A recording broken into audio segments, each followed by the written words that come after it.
Hello and welcome once more to Red Gaming Tech. My name is Amata. Today is the 8th of February and I have some rather interesting little tidbits regarding Batman Arkham Knight, or more specifically, the Batmobile.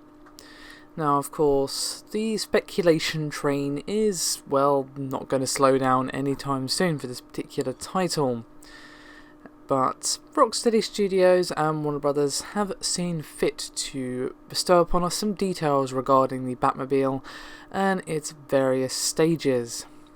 Now, in a recent interview, Gaz Deves, who is the social marketing manager from Rocksteady, spoke on the Batmobile. And he said, quote, "When we first started looking at ideas for new elements to build into our third Batman game, everyone immediately got very excited about the possibilities of adding in a drivable Batmobile. But it wasn't until we got a few tech demos and experiments running that we realised we were onto something quite special. That felt like a natural extension of the Arkham gameplay that we've been creating and refining since 2007. Batman's car is such an important part of his identity, and it's been interpreted so differently by so many different writers and creators. We felt this sense of obligation to show what our version of the Batmobile would look like and give players a unique experience of driving that car. The Batmobile is Batman's most powerful gadget, and it's useful in all kinds of ways depending on the situation. Pursuit mode gives you access to the afterburner and ejector seat. You'll be using it to get across the city quickly and also to chase down suspects and outrun hostile forces. Battle mode raises Batmobile's turrets, making the heavy weaponry available. In battle mode, you can also activate the car's gadgets like the power winch, which can be used to manipulate the environment by pulling up ramps, tearing down obstacles, and more. The Batmobile is an essential ally for Batman in dealing with the events of Batman Arkham Knight. There'll be points in the game where players will need it to deal with some of the challenges, and some parts where you don't have access to it, but you probably wish you did.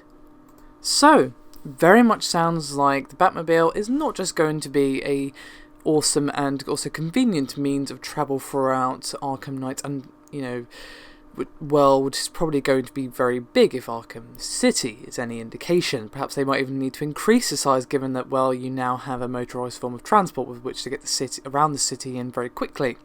But it sounds like it's also going to bring to the table several new mechanics.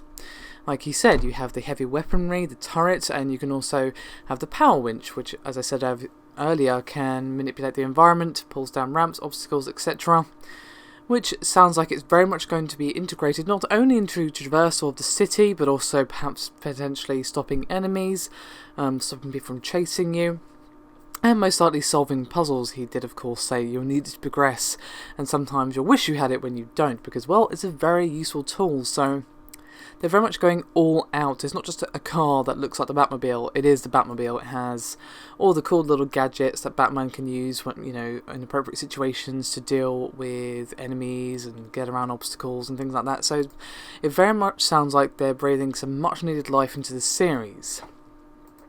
And that is something that it needs. Arkham Origins is undoubtedly, at least in my opinion, the weakest entry into the series. That doesn't mean it's a bad game, of course not. It's a very good game, but it was starting to stagnate, and you could tell that, well, nothing new's really been added here. It's not a real progression. Arkham Asylum to Arkham City, massive changes, and of course refinement of the fluid combat system, and then of course City to Origins, not so much. So it sounds like there is very much fresh life being breathed into the franchise, and I'm sure the Batmobile is only going to be one of those ways that that's being achieved, but still, I'm very much looking forward to this. It definitely sounds like their creative spark is back with Rocksteady, and it's going to be pretty damn awesome.